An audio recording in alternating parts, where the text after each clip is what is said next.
ಸೋಲು ಗೆಲುವು ಅನ್ನುವಂಥದ್ದು ಸರ್ವೇ ಸಾಮಾನ್ಯ. ಬಹುಶಃ ಮಂಗಳೂರು ಲೋಕಸಭಾ ಕ್ಷೇತ್ರದಲ್ಲಿ ಚುನಾವಣೆ ಎದುರಿಸಬೇಕಾದಂಥ ಸಮಯದಲ್ಲಿ, ನಾವು ಟಿಕೆಟ್ ಪಡೆಯುವಂಥ ಸಮಯದಲ್ಲಿ ಎಲ್ಲರಲ್ಲೊಂದಿತ್ತು, ಮಂಗಳೂರಿನಲ್ಲಿ ಟಿಕೆಟ್ ಪಡೆಯೋದು ವೇಸ್ಟ್, ಇಲ್ಲಿ ಗೆಲ್ಲುವಂತೂ ಸಾಧ್ಯವೇ ಇಲ್ಲ. ಭಾಳ ಅಂತರದ ಮಾತುಗಳನ್ನು ಜನಗಳು ಆಡ್ತಾ ಇದ್ದರು.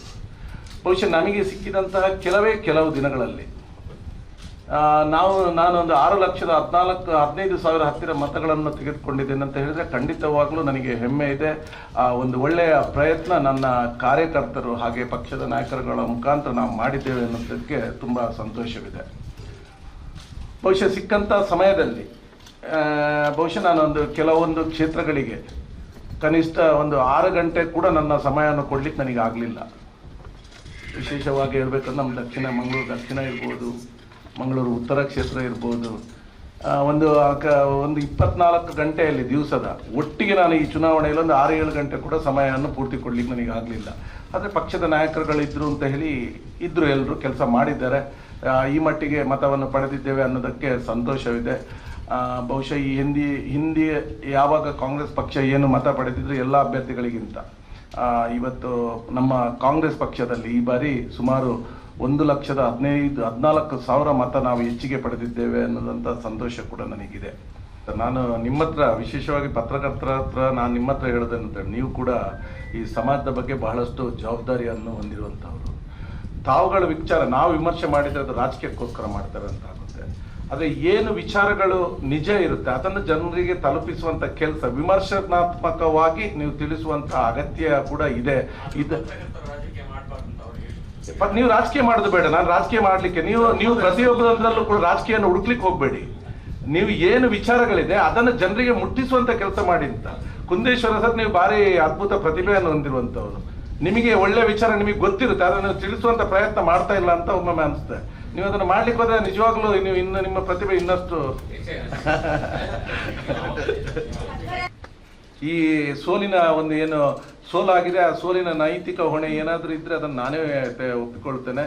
ಆದರೆ ನೈತಿಕ ಹೊಣೆ ಹೊತ್ತು ಸುಮ್ಮನೆ ಕೂತ್ಕೊಳ್ಳೋದಿಲ್ಲ. ನಾನು ಹೇಳಿದೆ, ಏನು 1897 ಬೂತ್ಗಳಲ್ಲೂ ಕೂಡ ಪಕ್ಷವನ್ನು ಸಂಘಟಿಸುವಲ್ಲಿ ನಾನು ಮುಂದಿನ ದಿವಸಗಳಲ್ಲಿ ಪ್ರಯತ್ನ ಮಾಡ್ತೇನೆ. ಒಳ್ಳೆ ಕೆಲಸ ಯಾರು ಮಾಡಿದ್ರು ಅದನ್ನು ಅನುಕರಣೆ ಮಾಡಬೇಕನ್ನುವಂಥದ್ದು. ಬಿಜೆಪಿ ಪಕ್ಷದ ಒಂದು ಸಂಘಟನೆಯನ್ನು ನೋಡಿದಾಗ ನಾವು ನೋಡ್ತಾ ಇದ್ದೇವೆ ಯಾವ ರೀತಿ ಅವರು ಪೇಜ್ ಕಮಿಟಿಗಳನ್ನು ಮಾಡ್ತಾರೆ. ಒಂದು ಪೇಜ್ ಕಮಿಟಿಯವರಿಗೆ ಅಷ್ಟು ಮನೆಗಳನ್ನು ಕೊಟ್ಟು ಆ ಮನೆಗಳಲ್ಲಿ ನಿರಂತರವಾಗಿ ಸಂಪರ್ಕ ಇಟ್ಟುಕೊಳ್ಳುವ ಹಾಗೆ, ಆ ಮನೆಯಲ್ಲಿ ಏನಾದರೂ ಸಮಸ್ಯೆಗಳು ಬಂದಾಗ ಅದಕ್ಕೆ ಸ್ಪಂದಿಸುವ ರೀತಿಯಲ್ಲಿ ಕಾಂಗ್ರೆಸ್ ಪಕ್ಷದವರು ಮಾಡಲಿಲ್ಲ ಅಂತೇಳಿ. ಆದರೆ ಈ ರೀತಿಯ ಸಂಘಟನೆ ಇರಲಿಲ್ಲ, ಇದನ್ನು ಮಾಡ್ತೇವೆ. ಇದನ್ನು ಮಾಡುವ ಮೂಲಕ ನಾವು ಪಕ್ಷವನ್ನು ಬಲಿಷ್ಠವಾಗಿ ಸಂಘಟನೆ ಮಾಡ್ತೇವೆ ಅನ್ನುವಂಥದ್ದು. ಏನು ನೈಜ ಸಮಸ್ಯೆಗಳು ನಾವು ಎದುರಿಸ್ತಾ ಇದ್ದೇವೆ, ಏನು ಈ ಜಿಲ್ಲೆಗೆ ಅಗತ್ಯ ಇದೆ, ಆ ಮಾತುಗಳನ್ನು ಜನರ ಮುಂದೆ ಇಟ್ಟು ತೀರ್ಮಾನ ಅವರಿಗೆ ಬಿಟ್ಟಿದ್ದು. ಹೌದು, ಜನಗಳು ಇವತ್ತು ಸ್ವಲ್ಪ, ಆದರೆ ಅವರು ಗೆದ್ದಿದ್ರು ಕೂಡ ನಮಗೆ ಕೂಡ 6,15,000 ಮಂದಿ ಮತವನ್ನು ಕೊಟ್ಟಿದ್ದಾರೆ. ಜನರ ತೀರ್ಪಿಗೆ ನಾನು ತಲೆಬಾಗಿದ್ದೇನೆ. ಆದರೆ 6,15,000 ಜನಗಳು ನಮಗೆ ಕೂಡ ಆಶೀರ್ವಾದ ಮಾಡಿದ್ದಾರೆ ಅಂತ ಹೇಳುವಾಗ ಖಂಡಿತವಾಗ್ಲೂ ನಾವೆಲ್ಲ ಸ್ವಲ್ಪ ಸಮಯಾವಕಾಶ ಸ್ವಲ್ಪ ಕಡಿಮೆ ಆಯಿತು ಅಂತ ನಾನು ಹೇಳ್ತೇನೆ. ಈ ಹೊತ್ತಿನಲ್ಲಿ ನೀವೇ ಗಮನಿಸಿರ್ಬೋದು, ನಾನು ಮೊದಲು ಹೇಳಿದೆ, ಕೆಲವೊಂದು ಕ್ಷೇತ್ರಗಳಲ್ಲಿ ನಾನು 5 ಗಂಟೆ 6 ಗಂಟೆಯನ್ನು ಕೂಡ ನನಗೆ ಸ್ಪೆಂಡ್ ಮಾಡಲಿಕ್ಕೆ ಸಮಯ ಸಿಗಲಿಲ್ಲ. ಬಹುಶಃ ಇನ್ನು ಜನಗಳಿಗೆ ಸ್ವಲ್ಪ ನಾನು ರೀಚ್ ಆಗಲಿಕ್ಕೆ ಅವಕಾಶ ಇರ್ತಿದ್ರೆ ಫಲಿತಾಂಶ ಬೇರೆ ಇರ್ತಿತ್ತು ಅನ್ನುವಂಥ ಭಾವನೆ ಕೂಡ ನನಗಿದೆ. ಮತ್ತು STP ಅವರೊಟ್ಟಿಗೆ, STP ಅವರಾಗಲಿ ಯಾರೂ ಕೂಡ ಅಸ್ಪೃಶ್ಯರು ಅನ್ನೋದು ಚುನಾವಣೆಯಲ್ಲಿ ಇರುವುದಿಲ್ಲ.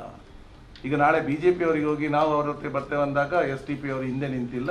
ಈ ಹಿಂದೆ ಅವರ ಸಹಕಾರವನ್ನು ಪಡೆದುಕೊಂಡು ಪಂಚಾಯತಿ ಅಧ್ಯಕ್ಷರಾಗಿದ್ದ ಇತಿಹಾಸ ಕೂಡ ತಮಗೆ ಗೊತ್ತಿದೆ. ಅದರಿಂದ ನಾವು ಯಾರನ್ನೂ ಕೂಡ ಅಸ್ಪೃಶ್ಯನಾಗಿ ಕಾಣುವಂಥ ಪ್ರಶ್ನೆ ಇಲ್ಲ ಇಲ್ಲಿ. ನನಗೆ ದಕ್ಷಿಣ ಕನ್ನಡ ಜಿಲ್ಲೆಯ ಮಟ್ಟಿಗೆ ಹೇಳಬೇಕು ಅಂತಾದರೆ ಖಂಡಿತವಾಗ್ಲೂ ಅವರು ಬರಬೇಕು ಅಂತ ನನಗೆ ಅನ್ನಿಸ್ತಿಲ್ಲ, ಪ್ರಾಮಾಣಿಕವಾಗಿ ಹೇಳಬೇಕು ಅಂತಂದರೆ. ಯಾಕೆ ಅಂತ ಕೇಳಿದರೆ, ರಾಷ್ಟ್ರ ನಾಯಕರು ಬಂದಾಗ ರಾಷ್ಟ್ರೀಯ ಮಟ್ಟದ ಏನು ವಿಚಾರಧಾರೆಗಳಿದೆ, ಸ್ಪಷ್ಟ ವಿಚಾರಗಳನ್ನು ಅವರು ಹೇಳಲಿಕ್ಕೆ ಹೋಗುವಾಗ ಅದನ್ನು ತಪ್ಪಾಗಿ ಅರ್ಥೈಸೋರೇ ಜಾಸ್ತಿ ಇಲ್ಲಿರುವಂಥದ್ದು. ಅದಕ್ಕೆ ಬೇರೆ ರೀತಿಯ ಒಂದು ಇದನ್ನು ಮೀಡಿಯಾಗಳಲ್ಲಿ ಬರುತ್ತೆ. ಅದನ್ನು ಜನಗಳು ಮತ್ತಷ್ಟು ಬೇರೆ ರೀತಿಯಲ್ಲಿ ತಗೊಳ್ಕೊಂಡು ಹೋಗುವಂಥ ಚಾನ್ಸ್ಗಳಿದೆ. ಅದರಿಂದ ನಮಗೆ ಇಲ್ಲಿಯ ವಿಚಾರಗಳ ಬಗ್ಗೆ ನಾವು ಇಲ್ಲಿ ಇದ್ದು ನಮಗೆ ಗೊತ್ತಾದ್ರಿಂದ ಅದನ್ನು ನಾವೇ ಸ್ವಲ್ಪ ಅವರಿಗೆ ತಿಳಿಪಡಿಸುವ ಒಂದು ಪ್ರಯತ್ನವನ್ನು ನಾವು ಮಾಡಿದ್ದೇವೆ ಅಷ್ಟೇ. ಜನಗಳನ್ನು ಯಾಮರಿಸುವಂಥ ಕೆಲಸ ಇಲ್ಲಿ ನಿರಂತರವಾಗಿ ನಡೀತಿದೆ. ನಾನು ಒಂದು ವಿಚಾರ ನಿಮಗೆ ಸೂಕ್ಷ್ಮವಾಗಿ ಹೇಳಿದೆ, ನೀವು ಎಷ್ಟರ ಮಟ್ಟಿಗೆ ಇದನ್ನು ಅರ್ಥೈಸಿಕೊಂಡಿದ್ದೀರಿ ನನಗೆ ಗೊತ್ತಿಲ್ಲ. ಇವತ್ತು ಇಲ್ಲಿ ಅಯೋಧ್ಯೆ ರಾಮ ಮಂದಿರ ಉದ್ಘಾಟನೆ ಆದಾಗ, ಅಲ್ಲಿ ಪ್ರತಿಷ್ಠೆ ಆದಾಗ ಮನೆ ಮನೆಗೆ ಹೋಗಿ ಅವರ ಪ್ರಚಾರವನ್ನು ಅವರು ಅವತ್ತೇ ಆರಂಭ ಮಾಡಿದ್ರು. ಇವತ್ತು ಇಲ್ಲಿಯ ಜನರು ಅಯೋಧ್ಯೆ ಅಂತಿದ್ರೆ ಅಯೋಧ್ಯೆಯವರು ಬಿಜೆಪಿಯನ್ನು ಸೋಲಿಸಿದ್ದಾರೆ ಅನ್ನುವಾಗ ನಿಮಗೆ ಗೊತ್ತಾಗಬೇಕು ಏನಾಗ್ತಾ ಇದೆ ಇಲ್ಲಿ ಅಂತ ಹೇಳಿ. ಖಂಡಿತವಾಗ್ಲೂ ನಾವು ಹೇಳುದಿಲ್ಲ. ಯಾಕೆ ನಾವು ರಾಮ ಮಂದಿರ ಕಟ್ಟಿದವರನ್ನು ಸೋಲಿಸಬೇಕು, ರಾಜಕೀಯ ಮಾಡಬಾರ್ದು ಅಂತ. ಪತ್ರಿಕೆಯವರಾಗ್ಲಿ ಯಾರಾಗ್ಲಿ ರಾಜಕೀಯ ಮಾಡಬಾರ್ದು.